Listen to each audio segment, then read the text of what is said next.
What happen is people are going to drift in because they don't know what workshop they're going to yet, like I do, you know. People always walk in and out and say, I think I'm in the wrong spot.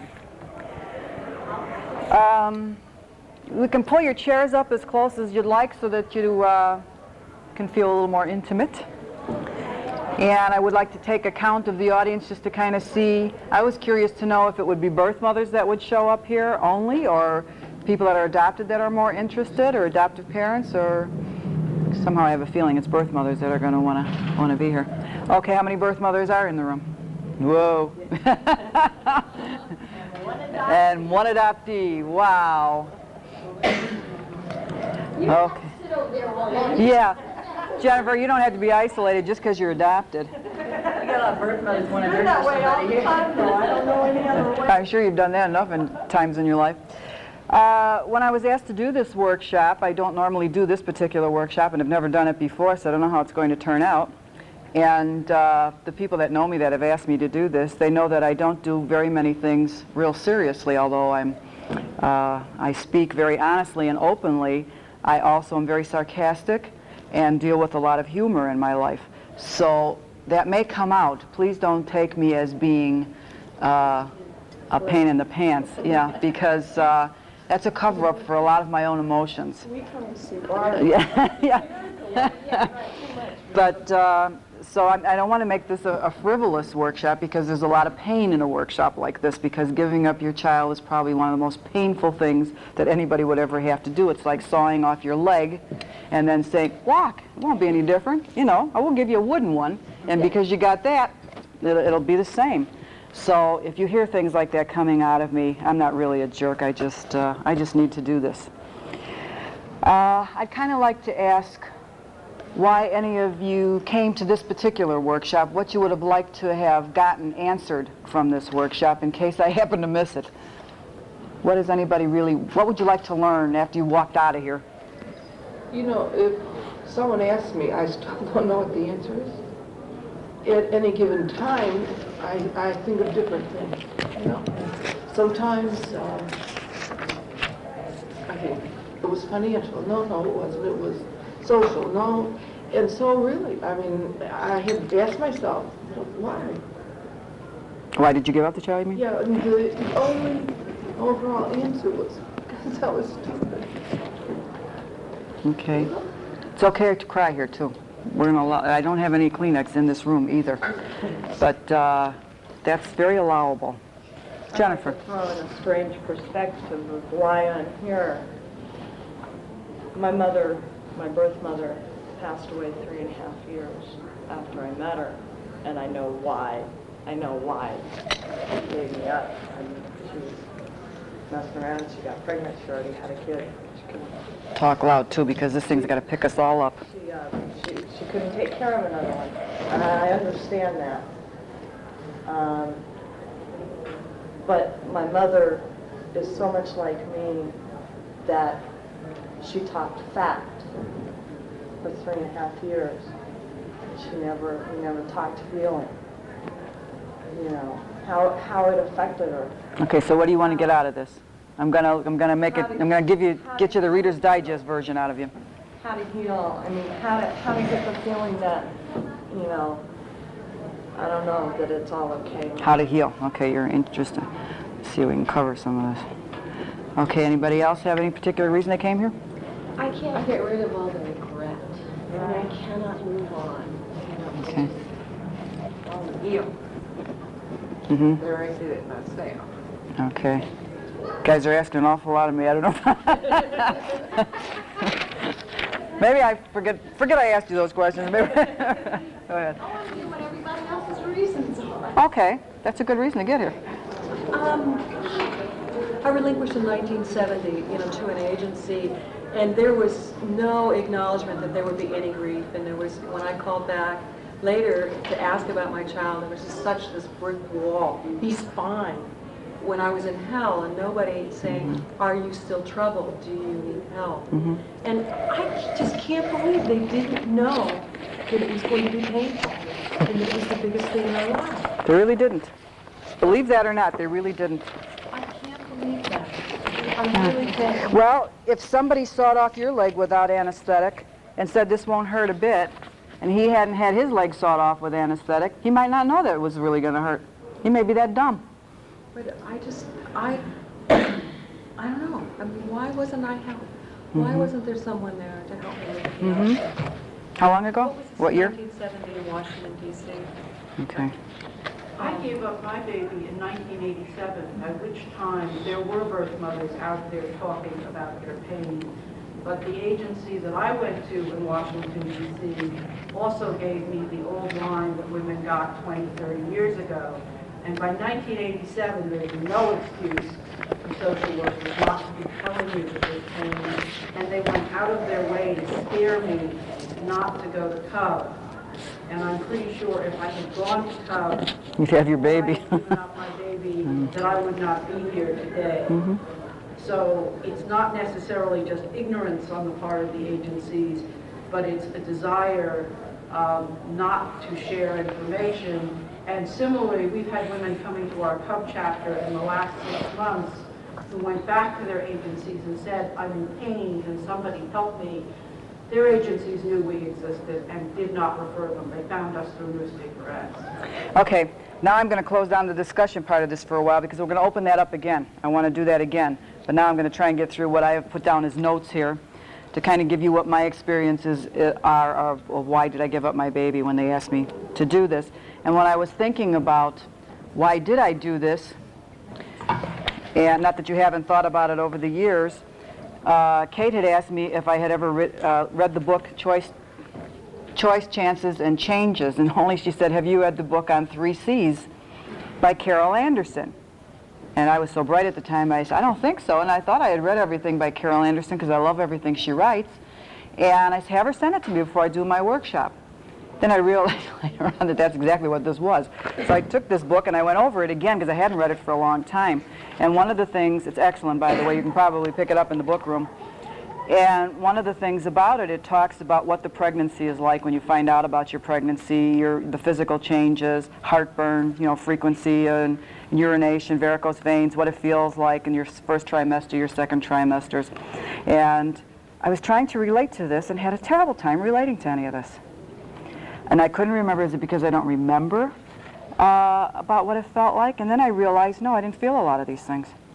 And that's probably why I couldn't relate to it. I didn't relate to this horrible dread of pregnancy when I had the pregnancy because I think I really wanted to get pregnant. I really wanted to get pregnant, and because I wanted to get pregnant, I was overjoyed when I found out I was pregnant. I was not overjoyed when my mother found out I got pregnant. I was overjoyed when I found out I was pregnant. I was 15 years old in high school, did not like being a child, hated school, and thought this is a way of being a grown-up. And liked sex, thought that wasn't too bad. When I was in high school, I was going to a high school in Chicago, and my parents moved to Des Plaines. And that isn't too far a move, but it's cut me off from every person that I had grown up with, all the kids that I had grown up with. So now it was up to me to make all new relationships as a sophomore in high school. And if you're not from the Chicago area, this may not make a lot of sense to you, but I was kind of a tough Chicago kid who wore moccasins, and we were allowed to wear blue jeans, and we smoked. I mean, we were tough. And then I went out to Park Ridge High School, Maine Township, which was a very hoi polloi high school. They wore white buck shoes, and they had little bunny puffs that would puff them up to keep them clean. And I fit in there like, I was really a fish out of water. And so the first person that really made friends with me was a young boy that lived 2 blocks away. Rang my doorbell one day and said, would you like to go uptown and we'll go out and have a soda or something like that. He was the first friendly person I had met. And he wasn't the best looking man and the boy in the world, and that never really seemed to matter to me. There's only one thing I ever really looked for in male companionship was humor.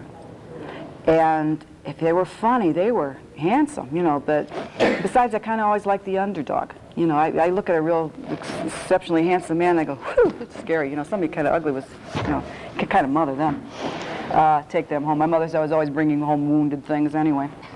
But so we had a high school romance, and I don't know how long it lasted. I don't know how many times we went to bed together, although we were asked those questions when I got pregnant. I I often wonder why people would ask, well, how many times did it happen? Does it matter? It only took once, you know. No. Well, what had happened when the school found out about it, they said I had to leave school. That's the way they did things in 1952. You didn't stay in school. They didn't have showers for you. They said, out, girl, go home. Don't let anybody see you. Your parents said, go away to a maternity home. Let's bury you someplace where nobody's going to find out about this. I told as many people as I could possibly tell, feeling that if I did that, there was a real good chance that I wouldn't have to give them up, because everybody knew about it. What's the big deal? That didn't work. The parents got together and decided that that would be a real good idea if we should all talk it over. Well, their idea of a solution, and my boyfriend and I had two different ideas of a solution. We said, so we'll get married, have the baby, live happily ever after. They said at 15 and 17, no way, abortion is the answer. Well, there were no legal abortions in 1952. So my father and mother decided that they would find somebody that could do this, and they took me to this doctor. I remember the trip to the doctor. I remember my father gripping the wheel and not saying anything to anybody. I remember my mother not feeling real good about it, but my father not even getting out of the car. Only my mother could take me up to the doctor's office. And I remember the doctor bawling her out, saying, how could you do this? He wasn't an abortionist, but he was supposed to recommend an abortionist. And he's, how can you do this to her? She's 15 years old. If she has an abortion and this guy butchers her, she may never have children again. Is that what you would want for her? I was so relieved, I think I could have kissed this man's kneecaps.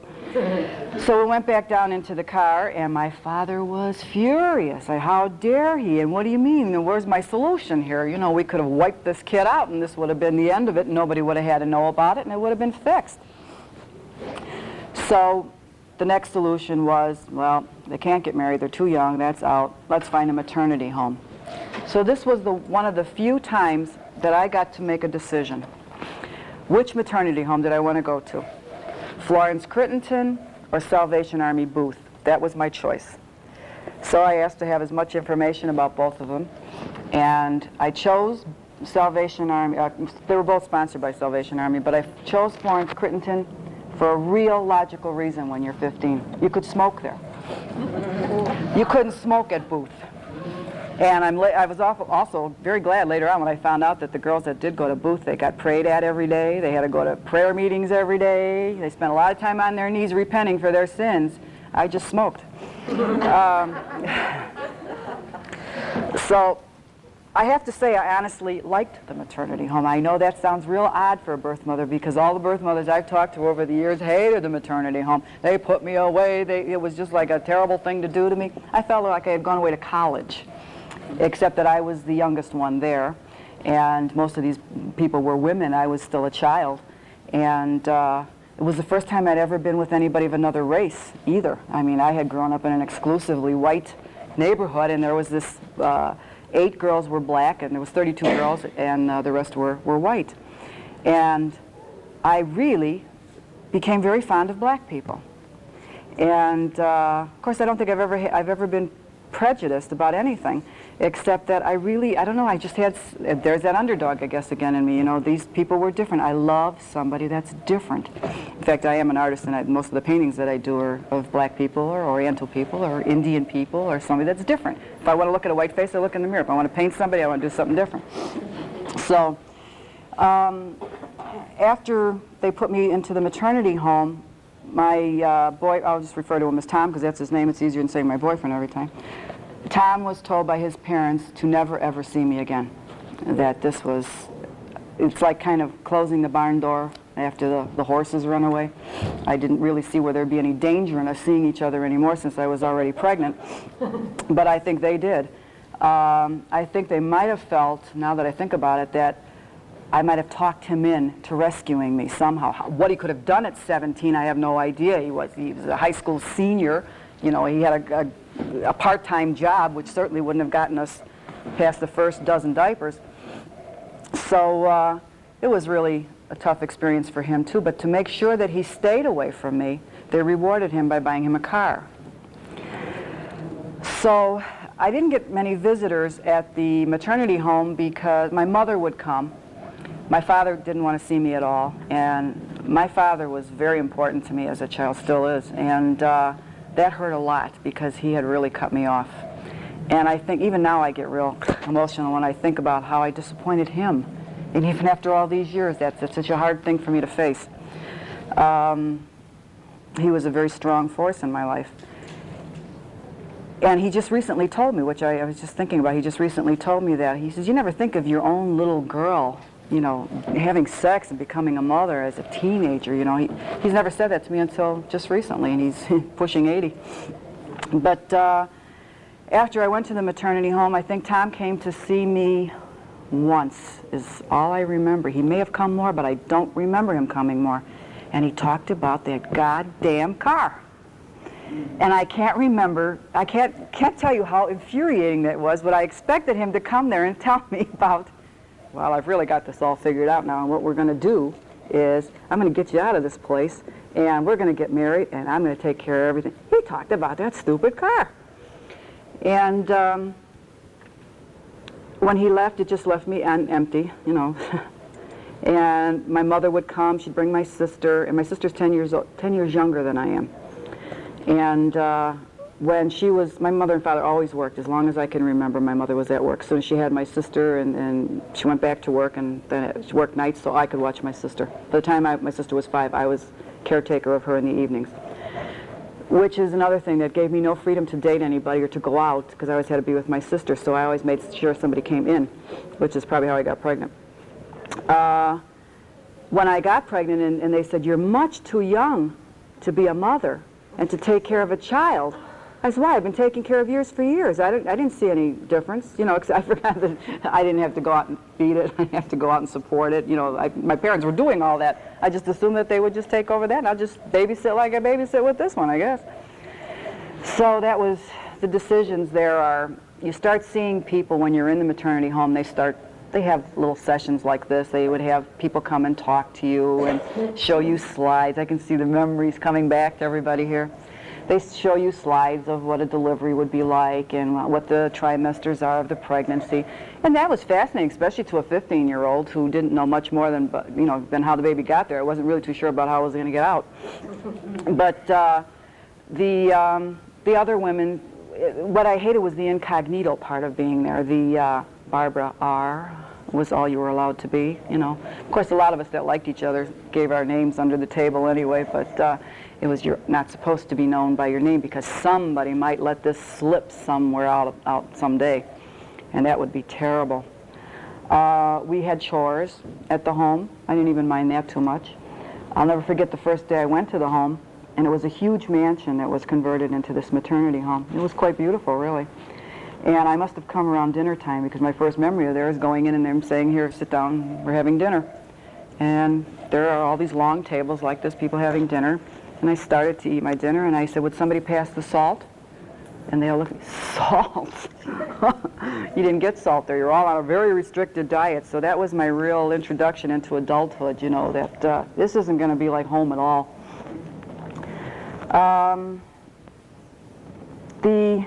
The experiences over there were lonely. I mean, they were frightening and lonely because there was nobody there for you. I mean, an occasional visit from your mother is not a lot, especially when you also expect those visits to be rescuing. You expect your mother to come and say, I've talked to Dad, and of course we're not going to really make you do this, you know. It's going to be okay. I'll talk him into this. I should have known my mother could have talked my father into anything. And that was very painful. Every time she would come, to know that she would just go away and it would be the same way all over again. And my sister, being 10 years younger than me, and because I had to take care of her so much, was not the favorite person in my life, but she was just a sweet little innocent 5-year-old and came to the home with my mother and had picked some wildflowers out in the field before she brought them to me and gave them to me. And I think I was so angry at her, too, that I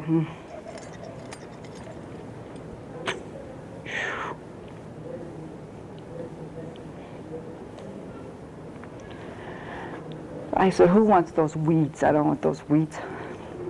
Is that funny that this would bother you all those years later?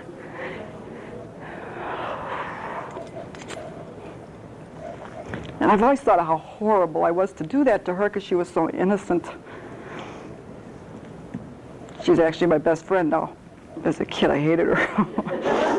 And her rotten weeds. But, where am I on this? So anyway, getting back to my notes here about hopes and dreams, your hopes are that your I mean, the reason you got pregnant in the first place, and I really do think we all had reasons, and my reasons really were so that I could quit school, which I hated, get married, be an adult, not have my parents tell me what to do anymore, and I could be taken, you know, have a life like an adult and have this baby and everything would be wonderful. That was my hopes and my dreams. Of course, that doesn't happen. Another thing I remember about the maternity home is this zombie-like feeling that I had. How many people can relate to that in this room? So I don't even have to explain it, but I will explain it to some of those that may not be able to relate to that. This is kind of what it reminds me of. And I've seen it after this. I'm hooked up to a mic here. I probably won't be able to do it. I went to a maternity home named Gehring Hall here in Chicago and gave a talk a couple years ago. And I remember the girls coming to the door and opening the door, and they walk like this. Kind of like a prison scene, you know, where everybody was shuffling their feet and their heads were down and their bellies were sticking out. And I kept thinking, do you remember that? Can you remember that feeling of, I'm not really here? Yeah, I mean, I'm outside of this experience here, but I have to live in this body and do this, but somebody's going to rescue me. Somebody's going to fix this for me. Nobody's going to really make me do this. And when I saw that same thing so many years later in these other birth mothers, I could not believe that all these years where there's supposed to be all this reform and all this change, they're still zombies. They're no different. They're still waiting for somebody to fix it.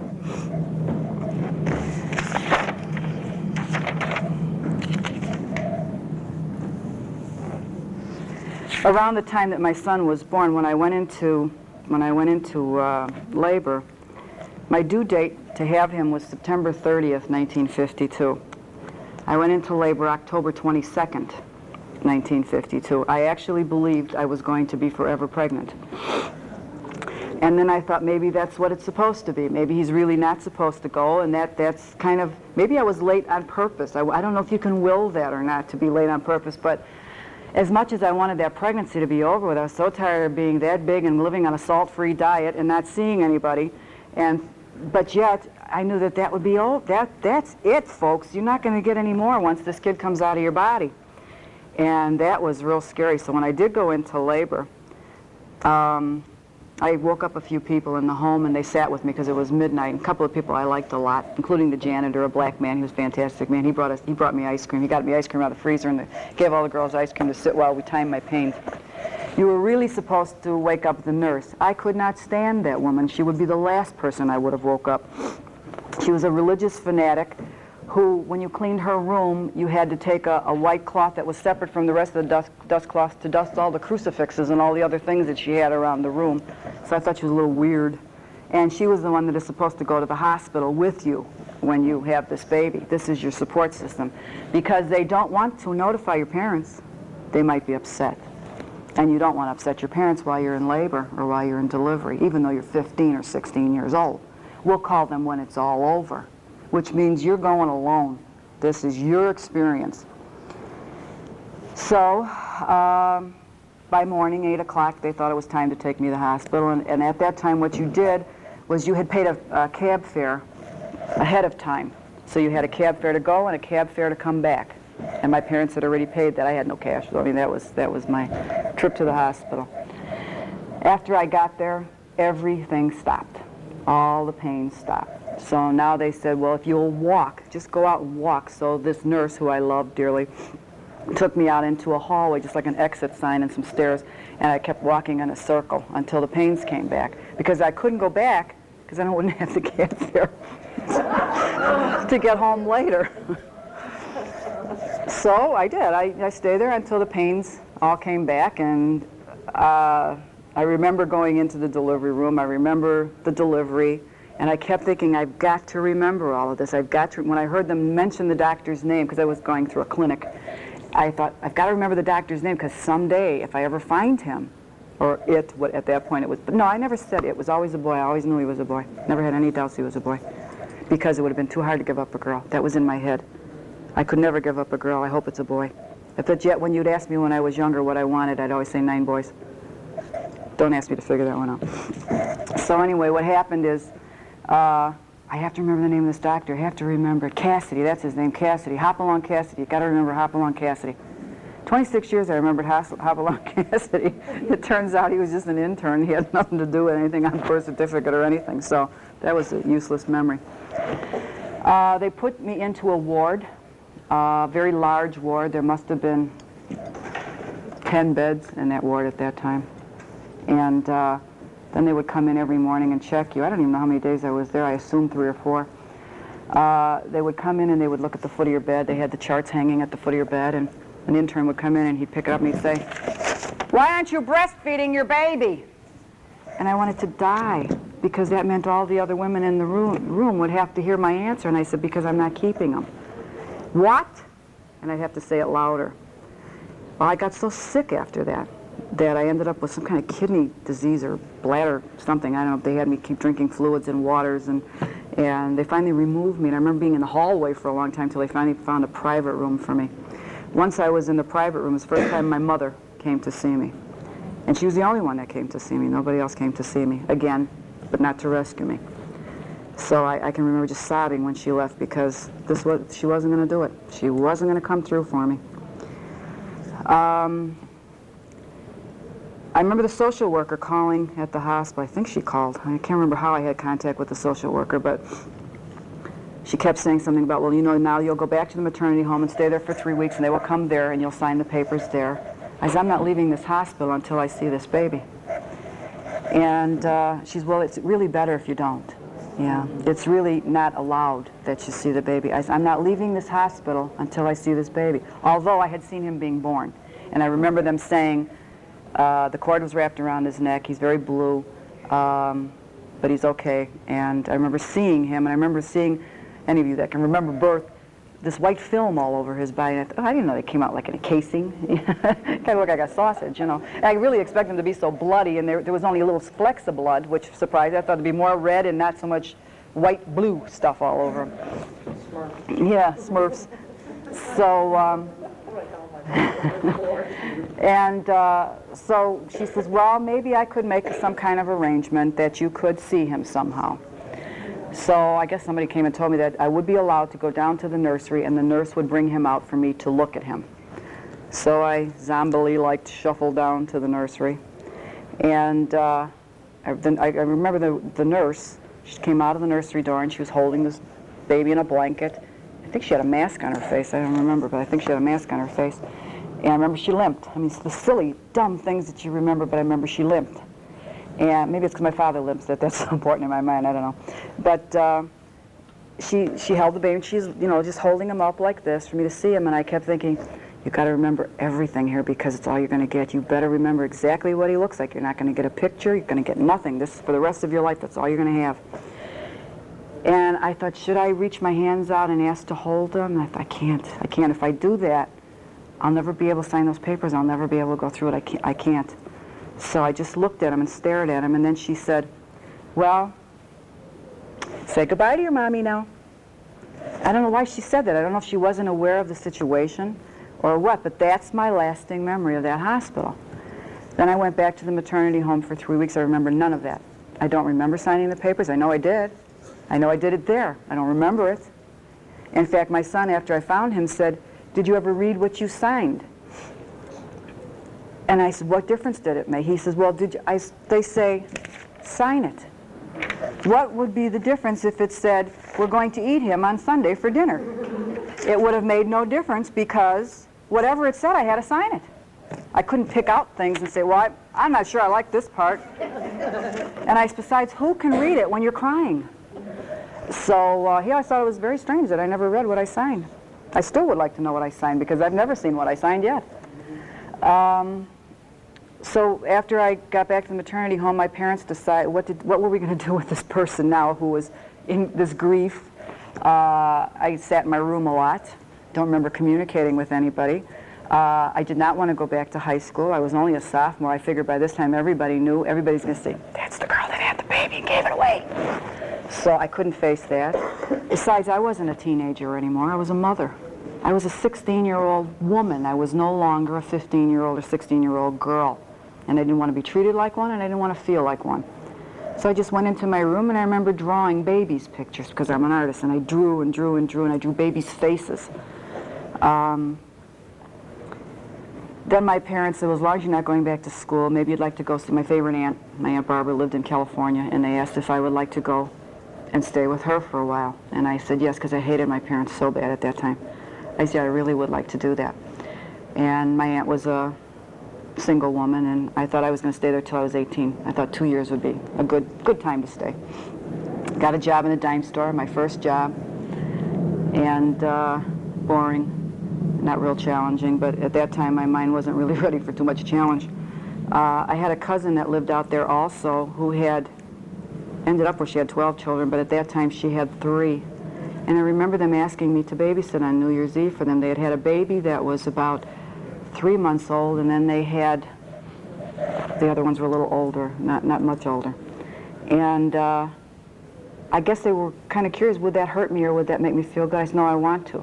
I really want to. I wanted to be with a baby. And when they were gone, I've never told this to anybody in my life, and I'm telling it to the world on tape, I actually put my breast to that child's mouth. I had to know what that would feel like.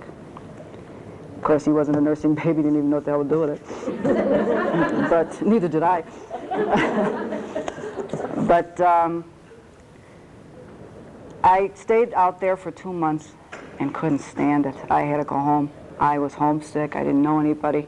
I wanted to be back with my family. I was much more of a little girl than I realized and still needed to be home. So I went back home, got a job, and it was a job that had a training program to train key punch operators, and I thought, well, why not? So I did that, and I worked downtown for a couple months. First man I dated after that was a married man. He was much older than myself. And I felt safe with that for some reason because he was a married man and thought nothing would happen. I never let him, I necked with him a lot, but I never let him get any, I was so scared, oh God, please don't let this happen to me again. I couldn't do this again. Where I know other birth mothers went out and did it again thinking, this time I'm keeping this baby and nobody's taking it away. Not me, oh no, don't let me do this again. No, I couldn't handle it again. And they wouldn't let me keep it again anyway, so why try it again? So then I met the man that I was later to marry. I met him at a roller rink. Somebody said, you've got to go out and start doing things. And I went to the roller rink and I met this guy who was 8 years older than myself.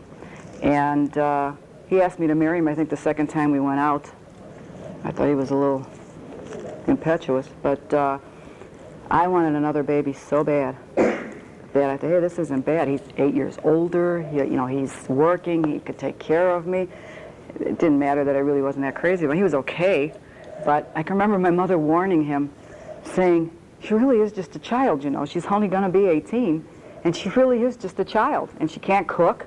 She can't do much of anything, She doesn't keep her room clean. Well, who does at 18? All she can do is a key punch. So he was willing to take that chance. And so we got married. And we had a 10-year marriage. That was the worst possible thing that could have happened to me because he was from an Italian family who were from Italy, very old-fashioned people. His parents were very elderly. My family was young. We were at such opposite ends of the earth. I mean, we couldn't have picked each other. It couldn't have been a worse choice. We didn't even speak the same language, even though we spoke in words the same language. We did not speak the same language. And he thought because he was 8 years older, he had to take over the position of my parents to parent me. And I thought I was going to get away from people telling me what to do. That man told me everything to do. What time to get up, what time to go to bed. You can't go to the store. I need money for a magazine. You got to ask me. Well, that didn't do well. I had 3 children in that marriage. That's another story that we'll do on another workshop. But when my marriage was such a disaster, and I was not a very good wife. It was not even any kind of. I don't even think I was a very good mother. My kids will tell me now that as they got older, I got to be a good mother. But when they were young, I was not a real good mother. And I would rather have slept than get up, even though it was, they were crying at 6. I wasn't ready at 6 to get up, so I don't think I was a very good mother. They still like me now. I really haven't figured out why, but I think I really did get better as I grew up. And I can honestly say that I didn't grow up till at least 30. It took me to 30 and a divorce and a second marriage to really get my act together. And a different religion. I mean, I tried everything. And I think I made it. I really like myself now, but boy, does that take a long time to get there. Some of the things I was hearing in other conferences around today, I really thought were so pertinent to some of this stuff. And it was giving the baby away, the ritualistic part of this, which we are not allowed to do. And when you think of things like a wake and a funeral, why do we have a wake and a funeral? So we can grieve the loss, so we can see the body, so we can put it to rest, so we can go on with our life. What we get is, sign the papers, go on with your life, you'll forget it, you know, it's going to be okay. And we all know that isn't what happened. We were not allowed any ritualistic anything. We weren't allowed any ceremonies. And I have recently seen films of women that have babies today and have open adoption and have ceremonies. They are extremely painful to watch. I mean, we've had them done at these conferences where, I mean, you could flood the room. And to the point where, I mean, everybody in the room is sobbing. The waiters are sobbing when they're watching the television of this stuff. But it's the birth mother handing the baby over to this other family. It just rips your guts out. But it's great because they got to do this. We got to do nothing. You know what I remember about you? I've known Anita for many, many years. And we had a birth mother group together years ago at Northeastern University, and I haven't seen Anita for many years. And one of the things that you had said about having to take a mirror to look to make sure that this was real because you had no proof. No, I had to look to see if the stitches were there. Right, yeah. That was the only evidence that I could think about because everything was gone. Right, yeah. I'll never forget you saying that. That'll probably always stick with me, that's all you got. I make a joke of it at Truth Seekers because they always say that, well, why don't birth mothers look? I say, they don't have anything to look with. I said, there's no names, no nothing. We don't have anything to begin to look with most of the time. And I said, birth mothers get nothing. Adoptive parents not only get the child, but they get the adoption papers, we don't get a receipt. All we get is stretch marks. No. You know, I figure you're asking for something like a receipt, a piece of paper. Yeah, to show that it's real. Uh-huh. Well, that's what I was saying about the ceremony stuff. We need our rituals. We need our ceremonies. That's why we have funerals. That's why we have wakes. That's why we send flowers. We need to do those things to get us through that. And these are the things that they are doing now that they weren't doing before that I think are an improvement. On the ritual, I'm now working with the Home for Unwed Mothers. Speak up loud, real loud. I'm working at a Home for Unwed Mothers. I'm a social worker and a birth parent. And I had the privilege of being at the hospital on a completely open adoption when both the mothers were there and a priest came in and blessed both the mothers and the baby. And then we had to drive across the river for the actual handing over of the baby. But I mean, wow, did that Pain. grab me? Yeah, a lot of pain. But at least they go home, they might even have a picture, they may have some future contact. The fact that a birth mother today gets a chance to choose from pictures, even if it's that little bit of an openness, or resumes, I had no idea what these people would be like. This is the evidence that I have. I want you to see this. After I went and stayed with my aunt in California, see, he was born October, around Christmas time when I was in California, I wrote to the cradle, which is where I gave up my baby. And April 10th, I got an answer back. And I'll read it rather than pass it around. But I just want you to see the shape it's in because this is all I've had for 26 years. I opened it and reopened it so much, the envelope is practically in shatters. And the letter has yellowed. And I think I must have left it out on the table one time. My kids must have wrote on with Crayola on the back when they were little. But it was the only thing I had, and I remember keep taking this out because it's all I had. And all it says is it's got the heading on here, my aunt's address and stuff, and it says, Dear Barbara, the assurance that your baby boy is well placed, I'm sure, will be most helpful. There is no doubt that it is very hard for you to even try to forget the fact that you had to give him up. He is in a good home where he will receive everything that he needs through life. He is a healthy, happy baby. I hope everything is moving along in good order for you, and I know Mrs. Hune would join in sending good wishes. Sincerely, Ruth McGee. If you think this was comforting, it wasn't, but it's all I had. And after contacting the agency years and years later, I don't remember Ruth McGee. I remember taking a tour of the cradle because one of the other choices we got to make, talking about choices, chances, and changes, One of the choices I got to make was which adoption agency did you want to use? Not did you want to keep your baby or did you want to give it up? Which agency would you like to place your child with? And I had heard movie stars got their babies at the cradle. So as a 16-year-old, that's real impressive. What's the reason I'm giving them up? I can't afford them. I can't keep him because he'd never be able to have a college education. Somebody with money will be able to give him all those things. So the first thing that came into my mind, people with money will take him. He'll have a great life.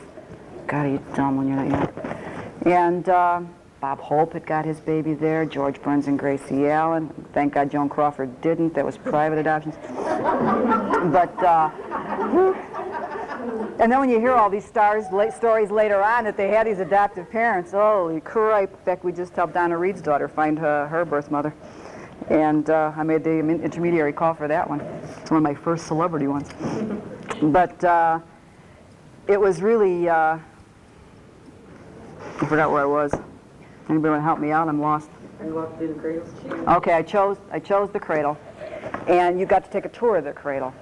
And the cradle's in Evanston, which is a very nice community in the Chicago area. And a lot of wealthy people go there and to get their children. And then there are some that aren't so wealthy that go there to get their children, but I can only concentrate on the wealthy ones. And when you walk in there, there's pictures all over the walls of babies. All these babies that have been placed by the cradle. And then there's a room upstairs where there's the nursery, and then there's a room where they dress the baby and stuff like that. So you kind of got a tour, and I think, nice place. Yeah, this is the place for me. Good, he'll get a good life if he comes from here. Years later, when I went back there, because my son and I, after we had our reunion, and we were several months into our reunion, decided to make a trip back there together. And I had him contact the agency after we had our reunion, maybe, it must have been at least 6 months into our relationship. I said, write them a letter and tell them that you're interested. I want to see if they'll answer, because they have answered me saying that if you're, because I said I want to leave a letter in the file saying if he's ever looking for me, I'm available. And they said, well, if he ever does that, we will certainly let you know. So I said, contact him. I want to know if they'll really let you know. So he went in there and he spoke to Mrs. McGee, and who was still there. Mrs. McGee has just recently left. I think she's 112. And she says, oh, I remember your mother so well. She remembered his adopted mother so well, because his adopted mother used to work there. And I remember her so well, and you coming in as a child, and because they used to bring them back there. They like visited the cradle, like going to see grandma. You know, so this is where you came from. My son must have thought that he came out of a brick building with ivy on it. He couldn't have had a mother. He couldn't have related to a human being. He came from this building, this place. So they said, she sat down and she looked over the file, and he said, well, I was kind of curious. He says, if my mother's ever been in touch with the agency and what my medical history and stuff was. So she gets out the file and she says, oh yeah, we have a medical information. Your great-grandmother had kidney stones. Your mother had acne. That's all. Well, I guess he figured that wasn't too bad. It wasn't terminal, you know, acne. And, oh, she was an artist, you know, that was about it, and she was young. But no, we haven't heard from her. She had just answered my letter saying she remembered me from all those years back. How she did, I don't remember her. But she remembered me from all those years back. And no, but if they ever heard from him, they'd certainly let him know. I was livid when I was told that. So I made him wait a few months, and I said, I want to make an appointment again, and I want to go with you. I'm not telling him, don't tell him that I'm coming with, but I want us to both go there, and I want an appointment with Mrs. McGee. So we did. We went there, and actually, when you see the agency, it means such a different thing to the two of you. To him, this is where I came from, and it's a nice place, and nice, you know, Ivy building, nice looking, you know. To me, it's like revisiting Auschwitz. And Mrs. McGee sat down and she was kind of shocked that I was there. And she was very chatty and said, oh, nice to see you two together. And I wanted to confront her and hit her over the head with a baseball bat, but I was still trying to impress my son that I was a very nice person and was on my very best behavior in those days. I have since changed. But she took us on a tour of the agency, and well, this is where the babies were. And there's all these little cribettes, you know, these little things. And he asked a very profound question, like, were any of the babies ever held here? Or how many nurses were there? Because there must have been about like 20. And now, if they have one baby in those cribs, I mean, it's a lot. I mean, then it was 52. Those things were full. And she'd say, oh, we had a nurse for every baby. I thought, give me a break. And he said, then we were, oh, yes. I mean, they would rock the babies, and we would sit, and I suppose probably cradles, I don't know. But anyway, we got through that room.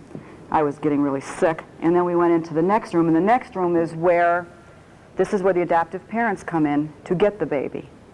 And there's a dressing table there. I can't remember what you call it. It's a dressing table. And above that dressing table is another picture of some of the babies that are they're known as cradle babies. And it was a picture of these twins. And I remember looking up at that picture of these twins and saying, oh my God, somebody had to give up 2 of them. And I said it out loud, and he looked at me like, oh, what's she going to say next? You know? So we kind of rushed out of there after that. And it was so nice of you two to visit, and I'm so happy to see you reunited. And when we got out into the car, I was wondering, what were you going to say after you said? I thought for sure you were going to really blow. I said, no, that's all I could think of was, oh my, how could somebody give up 2? I know how hard it was to give up 1. How do you do that? And it was just such a crazy thing to think about, that because actually it's probably easier to give up 2. How do you take care of 2 when you can't even take care of 1? But my thought was completely in reverse. So I don't know, I could probably end this thing right now, like stop rattling on. Where am I going with this? I guess that's pretty much it. But we finally did get together, and like I said, the only choices that I really had were what maternity to choose, what agency, what maternity home, what agency, and then after that it was go home and get on with it, kid, because it's going to be okay. You're going to have other children. Well, fortunately, I did. I know a lot of you haven't, and I don't know how you get through that. Because to me, it's like somebody says, well, what's the most severe pain you could ever feel? And I think of the loss of a child as being such a severe pain, but I always think that there's always got to be one more that's even more painful. I went through the worst I'm ever going to go through. But we have had a reunion. We have a relationship. It is the craziest relationship anybody could have. And if anybody's looking for normalcy after you get back together, forget it. There's nothing normal about these relationships. They're very different because you aren't mother and child. I'm planning on writing a book. I've been saying this for so many years that people are getting so tired of Barbara Gagne saying, someday I'm going to write this book. But I'm so busy with the group, I don't have time to write the damn book. But I'm trying to free up some time now, and I really want to get to the section about genetic sexual attraction, because that's really what I'm an authority on in this. That's why I've never done this workshop before. I always do the genetic sexual attraction one, because when I found my son, I was so sexually attracted to him, I couldn't stand it. And we've been working on that for 12 years. And when people ask me today, what is your relationship like? And I say it's magic, you know, now you see it, now you don't. Or I always say it's kind of like the title of the book that I want is going to say, I'm his mother, but he's not my son. Or he's my son, but I'm not his mother. I have to figure out which way it works, because it really is different. Because he cannot think of me as his mother. He wants me to be his pal. And after 12 years, I can't do it. I can't be his pal. I'm his mother. I want to be his pal.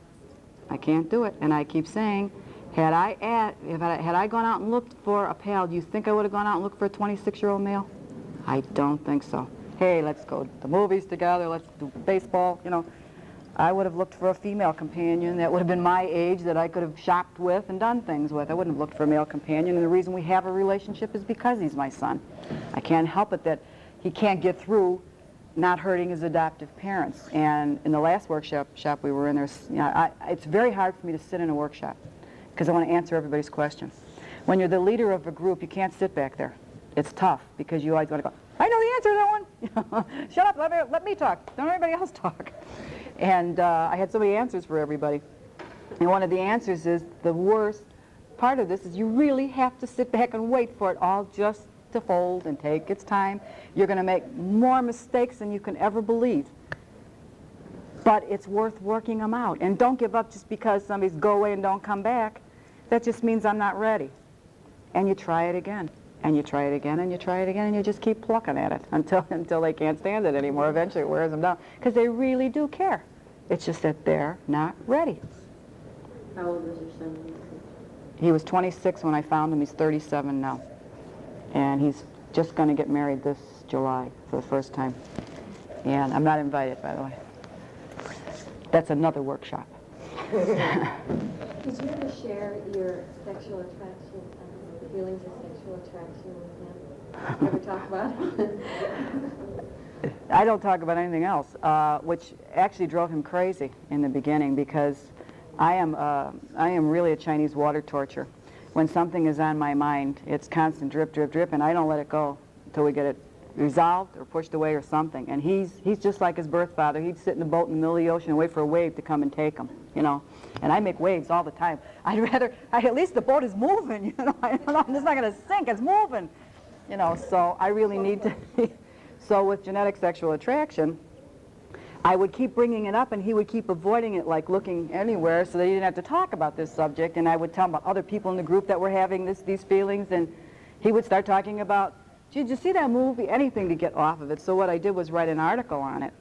And because somebody from the American Adoption Congress had asked me to write a notice or some kind of, so a little piece on it for the American Adoption, for the AAC decree.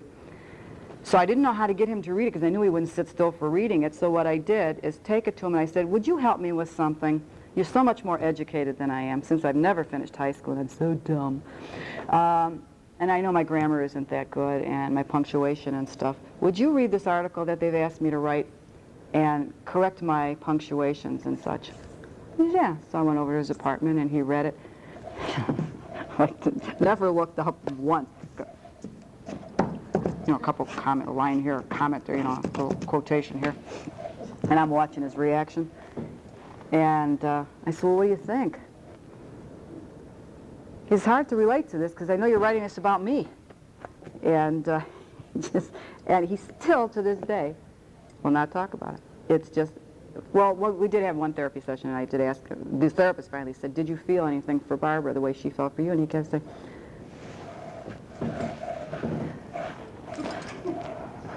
well, did you feel, well, Kay, I'm asking you, did you feel this? I don't think so. I don't think so. And I said, well, then why didn't you say that? He said, that's all you wanted me to say? I said, yes. A simple yes or no would have done real nice. I said, for 10 years, I'm saying, did you?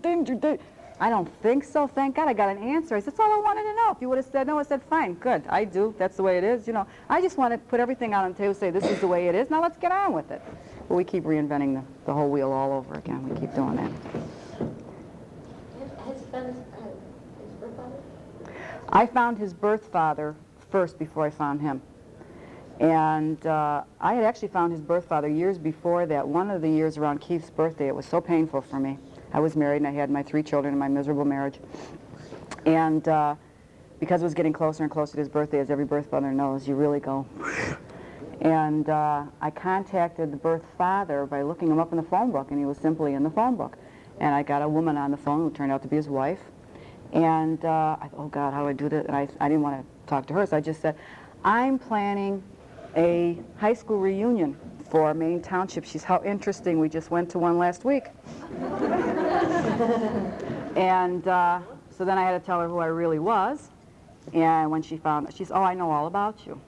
And I said, well, I thought that was good, you know. And I said, well, I would love to see you and I would love to meet you. And she wanted to meet me. So this was with my first marriage. So my first husband's father was very ill at that time, and he had stayed overnight, and I invited them over to dinner. And he had 3 children at that time, and I had 3 children at that time. So it was interesting to watch his children. I mean, to see his children was really something for me at that time. Thinking, would my son have looked like any one of these? His, not mine, would have looked like his for some reason, not mine. And he had 1 child. The funny thing is, all his kids really looked like his wife. They didn't look like him at all. And I was really partial to this one little boy, and his name was Tom. I had named my baby Tom after Tom. And this child's name was Tommy Jr. So naturally, he was, you know, I was real partial to him. Then I kept in touch with his wife for a while, but not him. And just maybe a month or so, we talked on the phone and stuff. Then I didn't seem to need it anymore, and I just let it go, and that was it. But then years later, when I decided to search, I thought, well, I'll call him up again, tell him I'm going to search. You know, he seemed a pretty nice guy all those years ago. Maybe he's still a nice guy. So I called, and I get his wife on the phone, and I said, hi, this is, and I was really nervous, because the one thing that you don't want to do when you start searching is to hurt anybody. You really don't. You don't want to hurt their adoptive parents. You don't want to hurt the birth father. Birth mothers are so damn stupid anyway. We're going to protect the birth fathers till our dying day. These are the same guys that didn't do a damn thing for us, except get us pregnant. But we're going to protect them forever, right? But not all birth fathers, though. I shouldn't say that. Are there any birth fathers in this room? It's almost completely women except for you, so take no offense, okay. But we are a dumb breed. But so what happened is when I went and the wife said, I don't know what you're talking about. I said, well, I was planning on going and finding our son. Who are you? I don't know what you're talking about. He had just gotten remarried 2 years before that, and that was their anniversary that I was calling on. So here, my first step in search is to not hurt anybody, and what's the first thing I do is I go and make this brassy announcement that I'm the mother of his child. So I said, well, would you have him call me? And I gave my number, and she said, well, I certainly will do that. And I sat home I was supposed to go out that night, and I sat home all night waiting for that call, which never came. I can remember, I was never so nervous in my life as waiting for that phone call. You know what it's like, even when you're in love and you're waiting for that man to call, and he doesn't call, and he doesn't call, and you know you're going to die. And that's just what it felt like. So the following day, I thought, oh, I'm not going to let this go on too long. I'm not going to feel like this the rest of my life. So I picked up the phone, and I made the call again.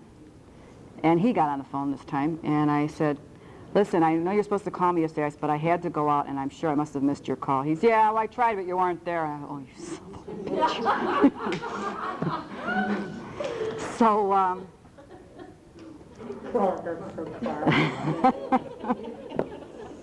Nothing personal.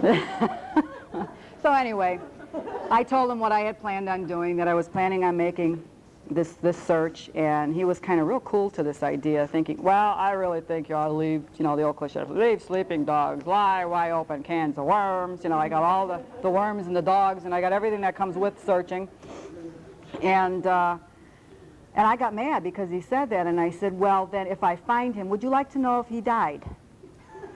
I figured that he used to have such a sense of humor. I don't know what happened to it. It was completely gone. And, well, I suppose if you find him, I don't know. And his voice, the funny thing about his voice after all those years, too, he sounded just like his father. And you know how when you're dating, when you're teenagers and their father answers, it was just like, I thought, my God, his father's there. And it was really just sounded exactly like his father. So anyway, my search took 3 months. And after I found him, the first person I called was Tom, because I was still connected. You're still connected. That's the only person that you're really connected to in this is that birth father. So I made that call, and I told him, I said, I just wanted you to know that I found him. I talked to him. And I said, he's an artist. He's a school teacher. And I thought you'd like to know that.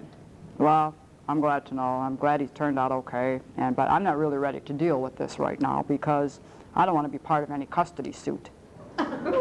Tom, he's 26 years old. I really don't think that'll happen. But because he had gone through such a messy marriage with his first marriage, I guess, and had the kids with the custody and all that stuff, he thought that's what was going to happen again. We're going to have a custody battle over this. I want him back. He's 26. I want him back. You had him for a while. Now it's my turn. So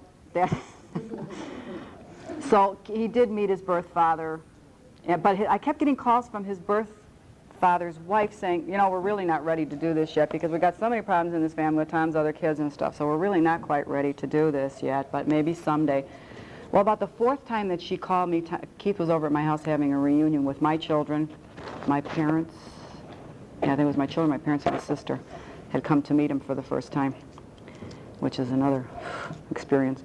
But while I was going in the house to get a beer for somebody out in the backyard, this was in May, the phone rang, and it was Tom's wife again. It was Sunday afternoon. She Barbara, I just want to talk to you again and just tell you why we really can't do this yet. And he would never call. It was always her. She was again going to explain to me why they could not deal with this. And as it happened, Keith had walked into the house, too, and I said, I tell you what, why don't you tell him? And I gave him the phone. This is your father's wife. Maybe you'd like to talk to her. So then I disappeared. I got out of there because I figured they probably needed some privacy. Not that I wasn't dying to hear every word. But I would come in and out to get things in the kitchen, you know. And I saw him pay. He does the same thing I do on the phone. I cannot sit on the phone. I pace. People say, you ought to walk and get exercise. I put in 90 miles a day on the phone. I don't have to walk anywhere. And I could see the cords getting all knotted up because he's walking and he's into the bedroom and he's into the kitchen and he's winding around and around and around. And it was so funny to see this because I do it. And I could hear them talking about cars and I couldn't believe it. Yeah, what kind of car you drive? You drive a Cadillac. Oh, yeah, well, I drive. I said, all these years the man is still talking about cars. He can't talk about anything else after all these years. And Keith is like me. He don't care what he drives as long as they have 4 wheels, a horn, a radio, and it goes. And then that's his thing. He's, well, I really would like to meet you someday, but I don't know what that could be because right now we got all these problems, we got this, but someday we will get together. So they did make arrangements, to make a very long story short, and I would have done anything to be there. Oh, if you would, to just see that moment, God, what a gift that would have been. But they made an arrangement. She still lived with her mother. They lived with her mother. And they didn't want to tell her mother who he was, so he was supposed to come to the house, and they would go out to dinner. So he came to the house, rang the doorbell. Tom came to the door, and they opened the door, and it's like looking into a mirror, except one guy's got a beard. And they both kept looking at it, oh, I don't believe this. I don't believe this. But then they had to cut that off right away, and he had to go into the next room, and he said to his mother-in-law, yeah, this is my friend from work. This is Keith. Keith here? You know. Yeah. This woman had to be blind, I mean, if she didn't see this. So then they went to a restaurant that they went to a lot. I guess him and his wife had visited this restaurant a lot. And one of the waitresses even came up to, I can't remember his wife's name right now. They came up to her and said, is that Tom's son? No, just a friend from work. And you know, he really resented that. That was very painful for him that he would not be acknowledged. He wasn't acknowledged by his father for quite a while. They had a relationship between the two of them and her, and she was kind of an intermediary between all of them, you know. And it took him a while before he met a daughter and to meet his other 3 brothers. And he's never met a couple of his brothers who think he's after the family inheritance, which is really funny because there isn't a damn dime, you know. But what does he want, you know? So it's, you know, but he's a lot, I keep forgetting how much he's like his father, and I think what happens to us as birth mothers, we see so much of a resemblance to ourselves in these kids when we see them. There's always so much like me, so we're the 2 peas in a pod, and you keep forgetting this other person in here because he's another one that's going to sit in a damn boat and never make a wave. You know, he's just going to let everybody he's too passive. And my assertiveness and aggressiveness drives him crazy. Although he has a piece of that too, he's sarcastic, and he can't understand why I can't relate to his sarcasm. He says, well, if you're so sarcastic, why does it bother you that I'm sarcastic? Because I know exactly what you're saying. As you may have been able to pull that off on everybody else, but you can't pull it off on me. I said, I'm not only your equal, I'm better at it. So it's a 12-year relationship that is not easy, but it's worth it. Because I thanked him the other day. I don't talk to him often. I have to keep myself, you know, away from the phone. I have to keep saying, please don't call him, please don't call him. And I finally said, I can't stand it anymore, I'm going to call him. And I said, I want to thank you for something. I said, because had I not searched, I didn't like myself very much before I searched. I never liked myself. And I said, finding you has done so much for me. I said, even though you drive me crazy and I drive you crazy, I said, but it has done so much for me, and I like myself so much. And I said, I want to thank you for that. Yeah, I was in tears when I said it, and he said, thank you. I appreciate that. We're going to make it. I know we're going to make it. But Jesus, what a road. What a road. I think that's probably what we get back when we find our kids. We get back ourselves. You bet. That's really what we're looking for, too. Don't you think, too, Sandy, that we've actually died when we gave up that child? It's like so much of us, our youth is gone, we have actually died, and now when we pick it up, we're picking up all those missing years, and we keep trying to say, listen to me, kids, I want to fill you in on all these years. And I don't want to know about all those years. Let's get on with today. But no, I got to tell you about all these years that I missed with you. I don't want to hear it. My son was 43 years old when he found me. Yeah. I was 16. Well, I think it's a lot the same for hurts. adoptees. Sure it hurts. It never stops hurting. Even when you're reunited, it doesn't stop hurting. But when you stop and think about the differences, Which pain is better? I like this one better. I like all the problems that I'm getting from. It's better than when I didn't know him. I didn't like that at all. So it's better. I know in my life, growing up and not looking like anyone, and not, I mean, I grew up in a family where I was, you know, I listened to country music and I wore boots. And people looked, I mean, my own brothers and my own father went, that's her, you know, and they never liked it, and they tried to change it, and they wanted me to just, and I never did. And when I laid eyes on my mother, my hair was the same, and we both had a cigarette in our hand, and we were wearing the boots and the belt buckle, and we both said shit every other word. and you wake up, and you go, God, I'm really, you know, I'm really a true person, and I have a right to be this way because I came from somewhere. This all isn't just a fantasy. It's not what I created.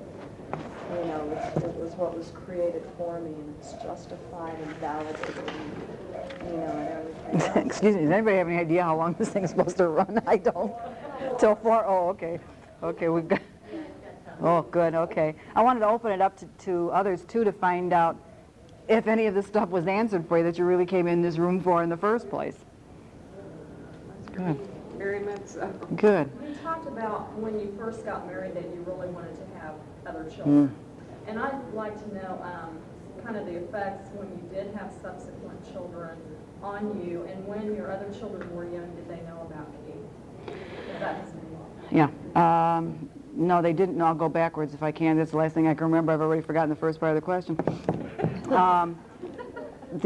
No, they did not know about him until my daughter was 16 and thought she was pregnant. And I went nuts because I thought, oh, God, I got to go through this again, and I'm not going to let her give up this baby. And realizing that would have been just as wrong. It turns out she wasn't pregnant.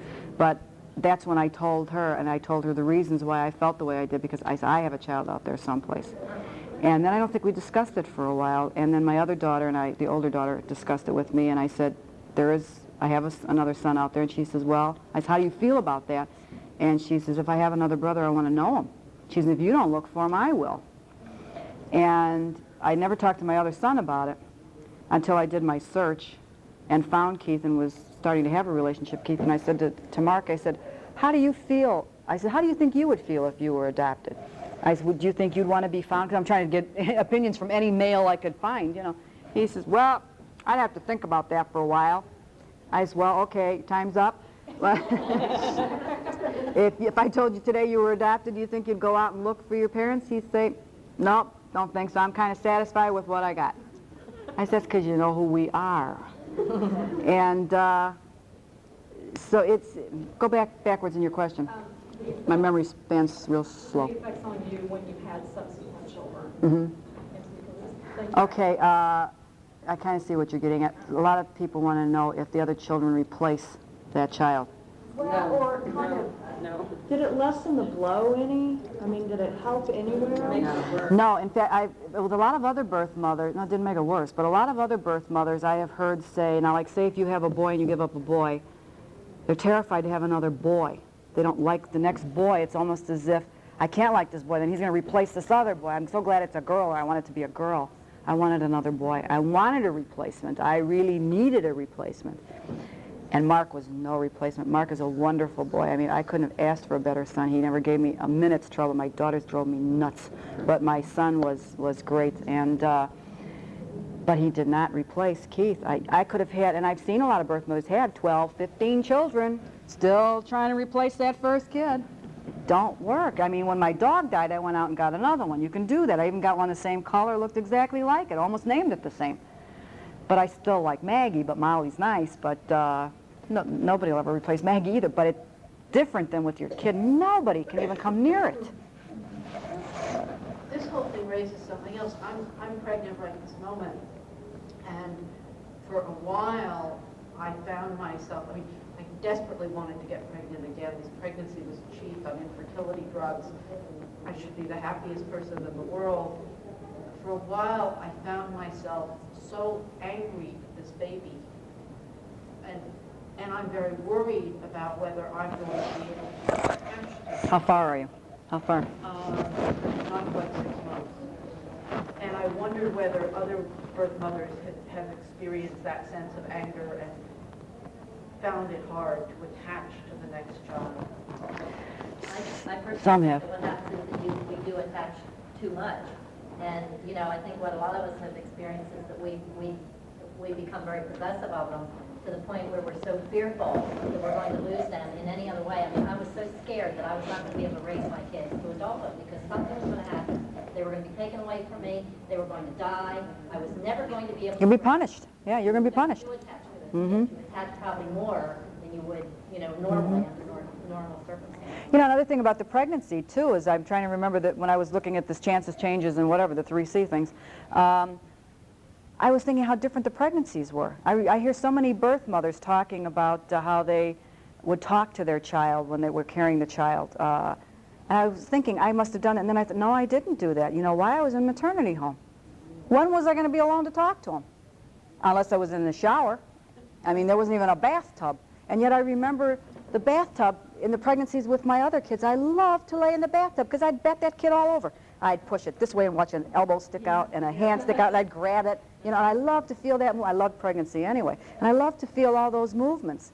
And I remember there, I loved the movement of the baby, but I don't remember ever talking to him or stroking him because I had a roommate and I was never alone and I was in such grief and I was such a goddamn zombie.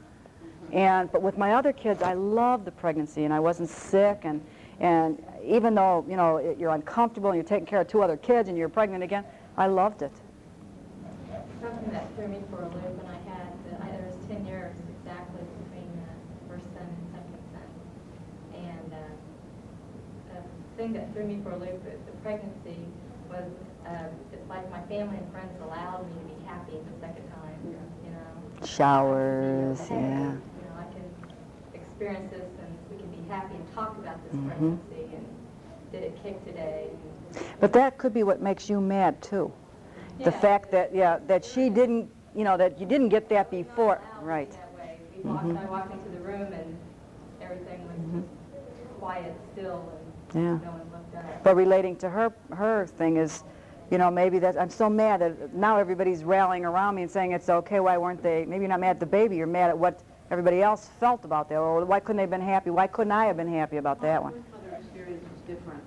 I actually gave up my baby when I was married because my baby was very sick. My husband and I didn't think we could cope with a very sick baby. Oh, so then you weren't planning during your pregnancy to give up the child. Everybody was thrilled. I was already an old lady, and they were thrilled I was pregnant, and it was going to be the first grandchild on one side of the family. And when the baby was a week old, we learned he was a very sick baby. And, So are you really mad at the baby, or are you afraid? I think I'm mad. And I think for me, part of being mad, but I wondered if other birth mothers had, I think for me, I desperately want this baby to be healthy. Yeah. I have had a million tests, a special test that we are the first couple they've ever done the test on because it's aimed at my son's very rare condition. And I desperately want this baby to be healthy, but I think I'm also going to be angry at it if it's healthy because the baby I missed so much wasn't healthy and I couldn't make him healthy. Well, see, what happens is another thing that all birth mothers never have the privilege of is grieving. We weren't allowed to do it then. We find we do it when we search. And maybe you're doing some grief work, you know, and you got to get some of that grief work done. Maybe that's what's causing you so much discomfort now. And we don't want to do it because we want to feel happy about our pregnancy right now. So who wants to work on grief and happiness all at one time? But that's probably what you're really battling with. I have a question. I heard, and I don't just want to throw it away, but I heard that a lot of women are infertile. A lot of adopting women are infertile until they start their search. A lot of adopted women? Adopting. Adoptees? Right. Someone, I don't know. That's a new one on me. How about you, Sandy? I was going to say, I thought maybe she meant birth parents. Yeah, that I've heard, but not adoptees. That become infertile after giving up that person is quite high. But not adoptees. Someone was talking last night that they had met their daughter, and like 9 months later she got pregnant, and then someone else had said, yeah, I hear that happens a lot. The daughter Because was I had The been- daughter got, you mean the daughter got pregnant? Daughter got pregnant. Oh, I know what, you know, I can kind of relate to what she's saying because sometimes if you haven't found your birth family, you're scared to get pregnant because you don't know what you're carrying. You don't know what you're going to produce. Am I going to have a 2-headed baby? I was infertile for 5 years.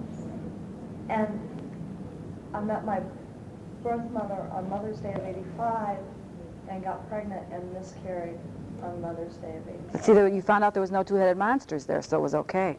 Is that what That's what I would say. Yeah, if it's psychological, I would say that that would be a psychological release. There was no, and I know that the man that I was with before, this husband, he had a child, so there was nothing wrong. No, that's not always the case, but yeah. And 10 months after I actually went and met my mother, I got pregnant. And my husband, I talked to him last night, and he was like, man, I always thought it was me. We got pregnant 4 times in 4 years. I lost 2 and had 2, and he thought he was like Joe Stud. Yeah. And I said, I don't know, I'm hearing it could be something different. Yeah. But I've heard that before. Anybody else have anything they want to I'm talk about? finding, I have 4 other children besides the one I gave up. I'm finding the more I get to terms with my grief that there were walls up with my other children. I was afraid to love them and my husband too much, because if I did, they might go away, or they might die, or somebody might take them away. Always I that couldn't punishment. stand that pain again, and I have had nightmares ever since that might happen again someday. You know, after we had our 4th child that we were going to have, I had to get my tooth set. I couldn't even ever, stand the thought of ever being in that position. You know, it's almost as if there's no middle ground. It's like you, Sandy, who said that, you're overprotective, and then the other ones feel, I'm not going to get too attached to these kids. Maybe somebody else is going to take them away from me, too. Well, you're trying to be a good mother, but you just can't quite let yourself fall in love with them like you should. And I'm just starting to realize more and more how I can. Or maybe you That's why I feel really that started to work on this. How about feeling that, well, I gave up that one, so I'm not a very worthy person, so how can Well, I... yeah, that's real. See, for me, it infuriates me a little bit when I read some of the literature, because it says mothers who couldn't keep their babies, who couldn't parent their babies. Well, that wasn't true. I could have and was willing to parent my baby, but the agency convinced me there was a couple out there that was better. Yeah. And so I did the most selfless thing in the world that I could do, was give up a baby I wanted to keep. So don't say I couldn't have kept that baby. I gave him what was supposed to be better for him. And it further infuriates me when I find out that maybe half the information they gave me was lies. You never know. That's what I'm hearing. Yeah. I remember giving a talk to future adoptive parents in a workshop one time at an adoption agency, and a man coming up to me and saying, you know, you ought to feel so good about yourself. He says, you did such a wonderful, noble thing by giving up this child for some poor childless couple. He's lucky he walked out of there without a black eye. I said, don't ever mistake what I did for being a noble act. I don't cut off parts of myself to give to other people because they can't have them. I said, I did this because I was forced to, and nobody let me keep them, and I was too young to do it. I said, don't ever put that myth in your head that I'm such a wonderful person, because that's bull. Yeah, he was really floored. He thought he was really paying me a compliment, and he really got me upset. I agree with him and told him I did make the supreme sacrifice, but I didn't do it out of choice. I was too mad. I think maybe I'd handle it. Supreme sacrifice. Maybe if somebody said it to me again, I might rethink my answer, but at that time, you know, an instant reaction is, what do you mean I'm a noble person who gave something because she couldn't have children? Well, that's one of the things that my son's mother had said when I talked to her on the phone when we had first made contact. They don't want to meet me. They do now. His father is just this week, he told me, this week his father would like to meet me. Can you believe this, 12 years? God, his adopted father. His birth father still don't want to see me. We have nothing in common. I don't talk about cars. But his, see, I did that to myself again. I lost my train of thought. Going back to that we never really quite get over this, I think, whether we push our kids away or whether we attach to them more, is, you know, what I'm finding now with grandchildren is that I'm going through the same thing. Really? I mean, it's like suddenly, you know, am I going to, you know, are these grandchildren going to make it? Or, you know, are my children going to be able to continue to care for them so that they, you know, aren't taken away, or is something going to happen to them? I mean, and then I think, well, does everybody maybe live with those fears that I'm just being paranoid, you know, as a birth mother? Maybe everybody feels that way. I didn't think of you as having such low self-esteem. To me, that's almost a self-esteem problem that still hasn't been completely worked out. And I know you well enough that I'm surprised to hear that. Really? Yeah. My son was sitting there. I don't think I'd be here if I had it worked out.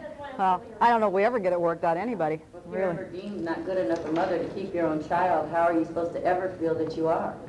Even if you've grown up and you've got your college degree and all those things, the husband and all that you're supposed to have. you still hear that message. Yeah. You're not a good enough mother to have your baby. Why are you better now? And After I searched for, and I found my mother, and I found out that I had 4 siblings.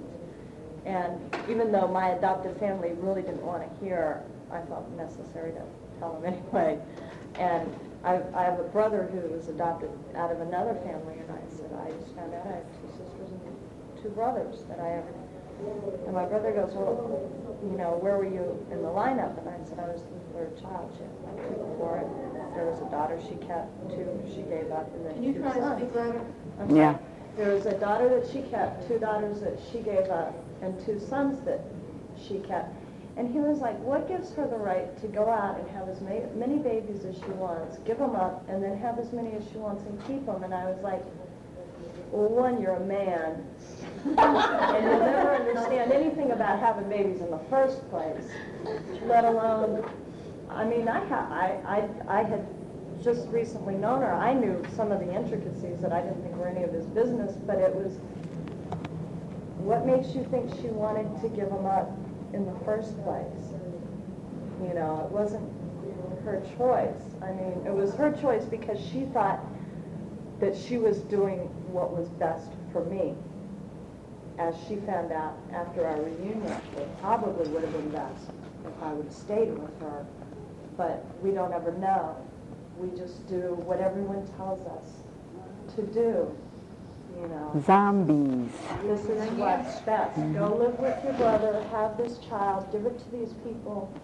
And when she would call, it was a private adoption, and she would call the lawyer, and the lawyer, you know, and say, can you find out, you know, how, she didn't know my name or anything, but, and he says, I'll call him and I'll talk to him and I'll call you back tomorrow.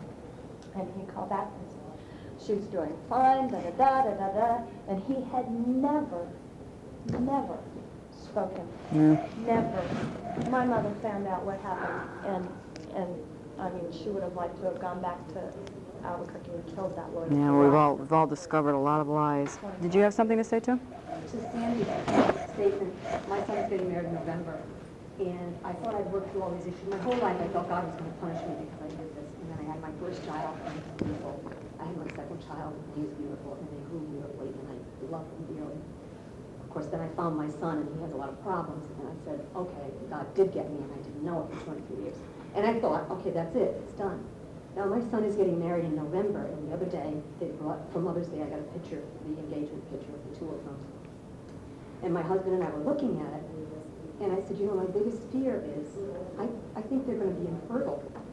Me, too. And my husband said, you're crazy. Of course they're going to. And it's like, my fear is that I'm not going to have grandchildren, and that's the way God's going to get me. You know what mine is? Not that I'm not going to have, I've already got 7 grandchildren, maybe that's why. But my fear is that if he would experience pregnancy with his wife, and he would maybe get to understand me or something, and then, my God, what if she can't have kids? I know he's capable, because I know that he is. But because of her, what if she can't, and they have to adopt? It's only going to make him even relate more to them and less to me. And that's such a scary thing. But this isn't my first son that I'm talking about. This is my second son. Oh. But Oh, it's true. And then I think, will they adopt, and how could I handle that? I mean, will they even consider that, and could I handle it? Because he talks to my husband, he doesn't talk to me. My 3rd son does. He has said, well, you know, adoption has to be, he thinks adoption is okay, and here's me saying, you know, I think adoption should be just ended right here, you know. He keeps saying to my husband, but, you know, there's always going to have to be adoption. And of course, my husband feeds him all the lines. But, you know, that's something that's coming up in me now, is the fear that they won't be able to have children, and maybe they'll adopt, and how am I going to, you know. But the big thing is that they're not going to be able to have children. Right. I don't think, I Well, don't know. yeah, that's really strange. That had never even entered my mind. That aspect of it, but I can appreciate that. And it only just in the last few months hit me. And I thought I had dealt with it, but it's like all of a sudden I looked at this picture. I even do Healing Ourselves workshops now for birth mothers, and you walk away feeling, boy, I feel good, and about 2 weeks later, oh, God, it still hurts. It's like it just goes on, and I mean, you might get one little issue taken care of, but you're still going to get 16 more that's going to be thrown in your way, and it's just endless. But it's so funny that you come up with this stuff after you think the issues are resolved, and then you think, no, I never even thought that would become an issue. When my son said he was going to get married, and I had talked to so many people about it and thought, well, I know he's going to tell me I can't come to the wedding, but no problem. Everybody's, Are you upset about it? No way. I mean, I never expected to go to his wedding anyway. Of course not. I know how attached he is to his bride. I know. And when he said, you're not invited, it was like he shot me. I mean, I had to walk out of the restaurant. We had to go to therapy over it. I mean, and I thought, this isn't good. And when he said to me the other day, he said, I was so shocked at your reaction. Nobody was more shocked at my reaction than me. I did not expect, that time when I cried here, when I was telling this stupid little thing that I never even thought of for all these years about these good dumb flowers from the field, how something like that can trigger so damn much pain. You were saying before that you kept waiting for someone, your parents, someone to rescue you when you were in the home. Is it the same with your son? You always, even though you said he probably won't invite me and I'm not going to look forward to it, you really wanted him to, and then he didn't. He disappointed like everybody. He proved my point, is what he really did, yeah. Probably, yeah, the disappointment is, well, the disappointment comes from the fact that, again, you're the one that's going to be sacrificed for their happiness. Oh, that was what I wanted to say on the record for adoption. I'm not opposed to adoption. I'm opposed to adoption being done for the reasons it's being done. I'm opposed to adoption for people that can't have, just because people can't have children, that other people should give theirs to them. I'm opposed to that, but I still think adoption is very necessary in a lot of cases. Did I cut you off on something, Anita? Yeah, why can't you go to the wedding? I mean, is there any reason why you can't be in a church for the wedding? Well, he started out by explaining it this way. It's going to be very small. 14 people on my side, and she comes from a family of 8 or 10 children, so it'll be about 7,000 people on her side, I suppose, and about 14 on his. And obviously, they're all going to recognize who each one is. I mean, I couldn't just kind of blend in maybe with that 3,000s of her side, right? Yeah. You know, he must think that they're going to say, that must be her. But adoption is unnatural. There's nothing natural about this thing called adoption. I don't know if anybody else here thinks, but I sometimes feel like I wish I never heard the word. And I think that these are perfect examples, what you're talking about. If it causes this much trauma for every one of us in the triangle, then it should not exist. And we can do it a different way. We can do what I said this morning, this guardianship, the way it used to be. There was a time when there was never adoption. You helped out a family who needed help. You didn't seal the records. You didn't have to have a legal paper that said that. We don't need to continue to do this, but we need to agree that we don't need to continue. Right. Well, as long as it can be done as you're saying it, but as long as the system stays as it is, there are some girls that will not be able to mother. And, you know, and they just can't. And this child is, if the child's going to stay in a home where it's going to get killed, I don't want it to stay there either. With extended family help, they could. Unless the family is so sick, you know. That's not where we're spending our funds. But who's to say that adopted family isn't sick? I mean, we still have at least. That's true. But that's what I like about the openness. Another family, any more than one of our children can replace one of our children. That's right. But the openness at least gets us a chance. I'm sure it must put the adopted family on a real spot that they have to feel that they're going to be watched, but maybe they have to be watched. At least they know they'll be watched. Then nobody can really abuse that child because we'll know about it. I think you had your hand up first. I think so much about these girls in the present who are about ready to, who are pregnant and are probably going to give up for adoption. And I guess I just feel like, well, I'm against adoption except where it's absolutely needed. And I feel so strongly about that. I guess I just feel like I want to go out and save all these young pregnant girls. And I just wish I had $1 billion or whatever that I could give a check to each one of them so that they could maybe get themselves financially on their feet for the first couple of years and wouldn't have to give up their baby. And when I look in the paper and see these ads, adoption ads, and I think, oh, dear God, please don't let some pregnant teenager see this ad. You know, and they give, we'll call Bonnie and Bernie or whatever, Fred and so-and-so, collect or our attorney. I think, oh, please, pregnant teenager, please don't look at those ads. And about a year or so ago when I was working in a hospital, and there was a pregnant girl on the medical floor where I was on. She was in a room with the social worker and her parents, and they were making the plans to give it up for adoption. And this was a floor where they had medical adults, and so I didn't even know she was in there with the social worker. And I opened the door, I went in there because I was supposed to take her temperature, and I didn't know that she was even, you know, what she was in with the worker force. And I walked in there and I heard them talking about adoption, and I went out real quick then, and I went and read her chart, and I got to take her up to the nursery that night in the wheelchair to go and see her baby. And you know, it was just like I lightly thought to myself, oh, how I wish I could just roll you out of this hospital just as fast as I could to get you away. And I knew that social worker was coming back here the next morning, and it was just like I wanted to save that girl and rescue her and hide her from those people. You can't do it. Oh, no, I couldn't. I just gave her the name of Truth Seekers and the phone number and told her it was, you know. And she never did call? Yeah, she never called, and, but you can't save the world. I'd like to say something about that. My Cub group has had 2 pregnant women come to us this year. The one woman, for all I know, may be going into labor right this minute, and I don't know what she's going to end up doing. The other woman was very convinced adoption was the right thing for her, and she had a lot of complications in her life, and if adoption is ever right for anybody, she probably was correct. But we tried really hard to get her to at least make it an open adoption and create protections for herself, which we couldn't. But the second woman, who's about to go into labor, for all I know, is still while I'm here, the one thing that coming to our meeting has done, and are helping her, one of our Cub members has lent her a crib, I've gotten hold of baby clothes for her, is she has decided not to give the baby away and to at least bring the baby home, at least have the baby home for a week or 2. If she can't make up her mind, put the baby in foster care. And I think to the extent that we can keep our groups advertised more so that pregnant women find us while they're still pregnant, and it probably isn't going to do any good, but we're trying to get to the agencies and to therapists and to religious leaders and say, send pregnant women to us so at least they hear our side of it and they don't just meet these perfect birth mothers picked by the agencies to tell them what a wonderful thing, experience it was to give up your child. Yeah. But this is something I think we should all be doing a lot more of. The other thing, I happen to be very actively pro-choice, but a number of the Right to Life groups are setting up services for pregnant women so that they don't have abortions. They give up their babies. They are, some of these services, as opposed to maternity homes, they aren't putting strings on them.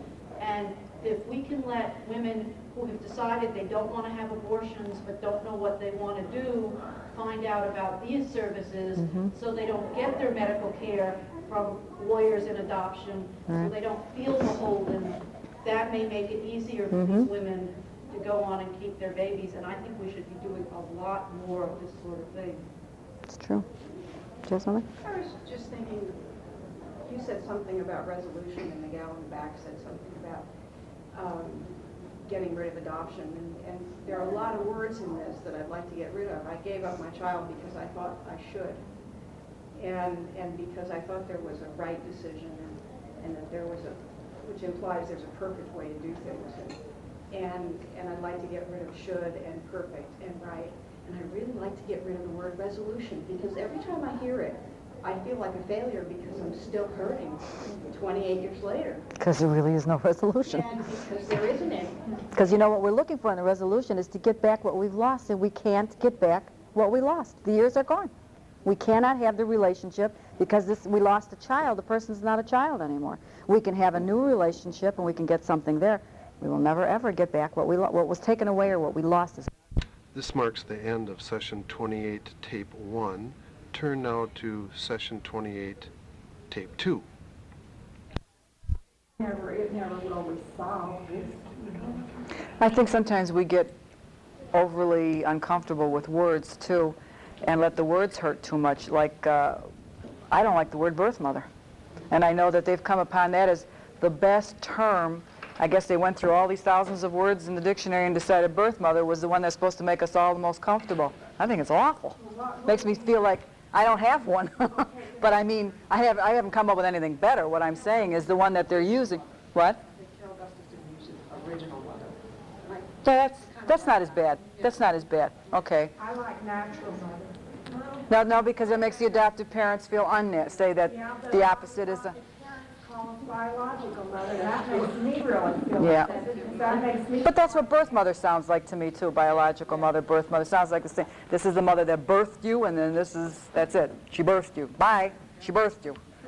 And I Stand birth mother. I can stand it. do you? I don't like it. A lot better than biological. But I'm not going to get that hung up on a damn word. I got enough pain with all the other stuff that a word isn't gonna knock me out. It's not going to break my back. Right. Good. I don't mean to be offensive, but really, I mean, I'm not going to be picky about words because they're all going to hurt. They all hurt. They're never going to stop hurting. Nobody's ever going to come up with a big cushiony word that's going to ever protect us from all of this. It's always going to hurt. It's always going to stink. I think we don't have to contribute to things unnecessarily. True. We can come up with alternatives. Mm-hmm. The only thing is what might make you comfortable may not make her comfortable. That's it. It's not going to solve all the pain. I'm wondering how many other people in here, the birth mothers, did not expect or had not been real familiar with all that maternal feeling that came out when their baby was born. I did not expect that. I was the youngest child in my family, really not around little children much, teased all like crazy by 5 older brothers, and the only nurturing I had was I was intensely nurturing little animals. And I tried to be angry with the baby because I knew I was going to give it up because of the way the father had treated me. And I did not expect all that maternal feeling to come out. And that's why I had to prolong my decision. I thought I had made the decision long before the baby was born, but then when I held that baby for 5 days in the hospital, you're not mad at it anymore. This is a baby. We love it. And all these maternal feelings you never had towards any child. You know, to be honest, I think I'm still that way. I love my children, but other people's kids, you know, it's different. I'm more maternal with my own and my grandchildren than I am with other people. They're cute. They're cute until they got their hands all over my walls. You know, yeah. Or they're bouncing off and getting into the candy dish and saying, don't you think it's time? The kid must need a nap. Yeah. You know, time to go home. Play outside. Mm-hmm. Go play in the traffic. They didn't really expect all that maternal feeling to come out. That they weren't all that maternal before their child was born. I did. I knew it would. Me too. I wasn't ready to be one. But then when I had the baby, it didn't happen. It's almost hard not to. After you've carried it, you've felt life in your body, and you've gone through the labor, you've gone through the delivery, and you see the it's really almost, it's hard for me to conceive of somebody not being motherly, and I know women that aren't. I mean, they've raised kids, and then, you know, it just means but nothing. I didn't know it was going to be that hard tug. I thought, oh yeah, you know, keep baby, you know, all real surface, but I didn't know that hard tug attachments you were going to have. You grew that thing. It's like cutting something off that you grew and then just saying it's not yours anymore. But it was, you know, when I was pregnant, I had to think of it as his baby because I was mad at him, and that's the only way I could keep myself. Yeah, get your sanity. Enough to go through with an adoption. Now, another My fantasy. psychological warfare with myself, I guess. Another fantasy after you have your reunion sometimes is a lot of birth mothers and birth mothers would love to get together once more with the birth father just to see him. Mine is to like have dinner, the 3 of us, to say, see, this is what it could be. This is what it could have been. What would it be like? We're all sitting at the same table one time eating a meal, you know. No chance of that ever happening, but the thought of it, and I know a lot of birth mothers that have gotten back with the birth fathers, and I mean for a couple dates or, you know, especially when they're in search. It's real dangerous to meet the birth father when you're in search because you don't have contact, particularly with the kid. So all that affection goes back on Daddy-O here. So once the child comes into your life, then it's kind of like he's not that important anymore. But he's the only connection you still got with that kid. I feel somewhat of a connection, but he was abusive to me emotionally, physically, and sexually. And so I really have mixed emotions about ever even telling that child who his birth father is, because I know he's still a jerk. He still lives in the local hometown. He's married someplace. That's a real different case. Yeah, that's real different. It bothers me, and I know someday he may ask if I find him, it's a boy, and he's going to want to see his father. But that's up to him, and in his time he has to do that. That's his right. Even if he's a jerk. You know, my son had said something about his father, although I really know now that he likes his father, but his father has done some dumb things, and I said, what do you think about him? He says, he's a real jerk, but he's my jerk. That kind of gave me comfort. That meant no matter how stupid I act sometimes, I guess I'm, you know, there's still hope. As though I'm still his jerk, you know. So. On the Dobie Gillis reruns from the ad, the father of Dobie Gillis says, he's a jerk, but he's my jerk. Mm-hmm. I had never heard that before Keith said it. I thought it was original. I don't know. I didn't know Dobie had said it first. Yeah. I'll have to call him on that one. Dobie Gillis' father. Yeah.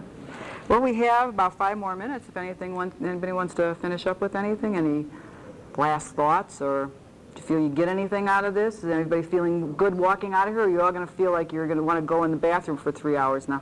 I'm getting something out of it with the talk, opening these adoption records up. Just fight the hell out of it and get them in every state.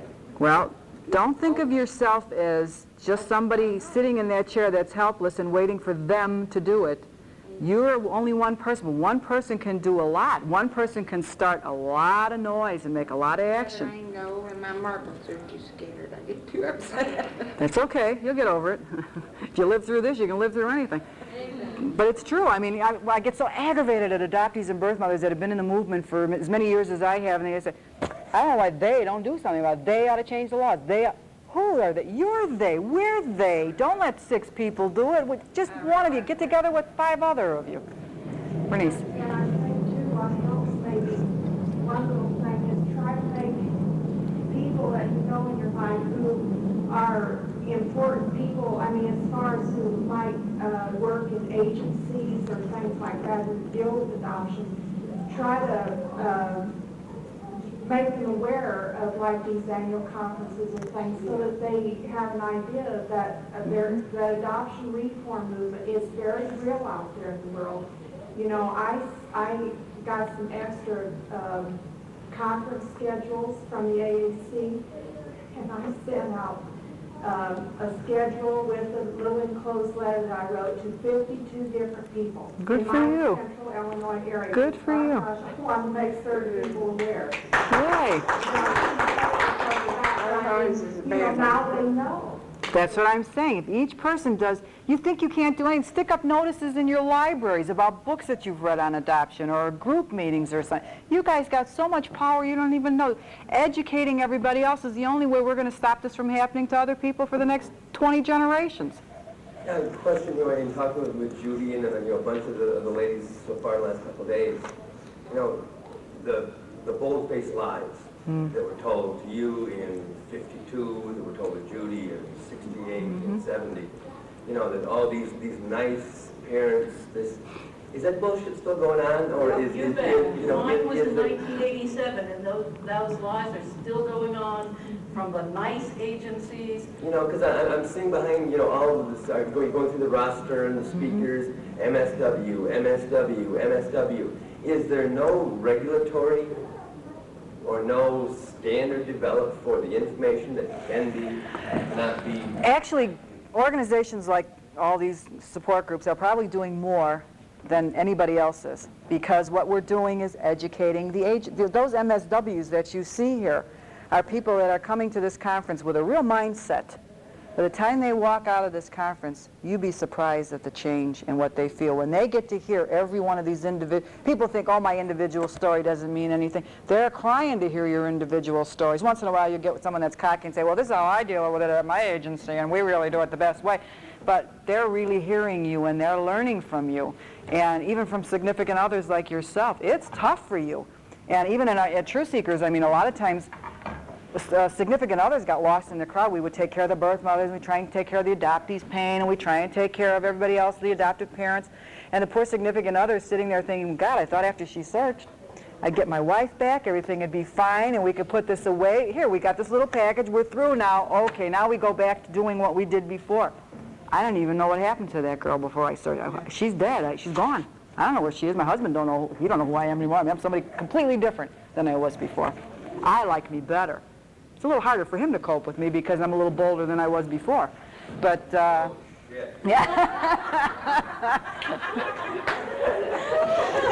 So what I try to do now is try to include the significant others more in the group activities and try to get them to form their own. I have people separate into little groups sometimes in our group and have the significant others talk to each other. They really need each other. They need to support each other and say, what's happening to this person? And what, you know, all of a sudden I feel like I've lost her. You haven't lost her. There's just such a transformation going there. It's fun, you know, seeing and sharing the growth when they're getting change, the positive change. It gets scary though too. Like you say, the fact that you know, Sandy had that little button that said, you know, reunited, you know, means I'm whole or something like that. And I thought, you know, I can see that, the difference. But still, the idea of, you know, social workers, and also knowing that Judy got involved a while with Birthright in Kansas City. What a lame organization. Really? Yeah, I mean that particular chapter, like you know, that chapter. Oh, there's good and there's bad. Right. And it's just that, again, with the idea of, well, the same thing with the Catholic Church, is that you've got an option. Okay, now you've decided not to abort the baby, good luck. Well, there's got to be a lot more good luck. That's right. You know? That's why support groups are so important. And we get out there and we educate everybody else, and that's what, because we say we can't do anything. Yeah, you can. You can too. Every one of you in this room has a mouth. I haven't seen anybody come in here with just eyes and noses. Everyone here's got a mouth. Open it up. Use our mouths and write letters. Yeah. We'll take this last one, and then I'm afraid we're going to have to... You raised something at the very beginning. Oh, swell. You talked about how hard it was for you to disappoint your father. Have you ever had much, and this is a very personal question, but have you ever had much feeling about how, or discussed with your parents, how very much your father and obviously you felt disappointed in them, but have you ever discussed with your parents how very much you felt disappointed in them? Yeah, I have. Since I did my search, when I found my son, one of the first people I called was my mother after I called Tom. And I told my mother, I said, I just wanted you to know something, and I didn't tell you before because I felt if I couldn't find him, there was no point in telling you, so I waited until my search was done, and I've just found my son, and I just wanted you to know about it. And she was so shocked that I had done this, and she says, you did? I'm surprised you never told me that you were doing this. I don't know why she's surprised. I don't tell her anything else I do. But she, and she doesn't even live in the same state. But she said, she says, I never knew it bothered you. So then when she told my father, I did not hear this from my father, but I heard this from my sister later. She says, Dad said, I didn't know it bothered her either. And he says, and I feel real bad because I'm the SOB that made her give him up. And my mother said, why didn't you never talked about it? So we just felt it didn't bother you. I said, what was I going to do? Bring it up at Sunday dinner? Remember the kid I gave up for adoption years ago? I said, you just don't bring it up. I didn't think you wanted to hear about it. And where was I going to go to talk about it? There was nowhere in those days to go to talk about it. So you went to your room and you drew pictures. That's what you did. The times I tried to talk about it with my parents, it was always, oh, you're too sensitive. Go on with your life. Yeah, go on with your life. That's talk about a buzz phrase. But that first boy, or mine was a boy that I gave up, and I had a boy after that too. And they think, oh, you washed the slate clean. Everybody's happy now. Aren't you lucky? Yeah. You know, it's so funny though, because when I did find my son, and when he came to my house for the first time, I don't know why I expected him to look just like my other son. I said, oh, he's going to look like Mark. He's going to come to the door, he's going to look like, they don't even have the same father. But he didn't look anything like Mark, but there's some actions that I can see that are similar in some of their conversations and stuff. But one is real macho, and the other one is, Mr. Artie with the earring, and the other one is, baseball, football, my son and the other one, if he hasn't got a ball in his hand, he doesn't know what to do. So, but it's just so, we could go on for days. I better shut up. I probably ran out of too many tapes already.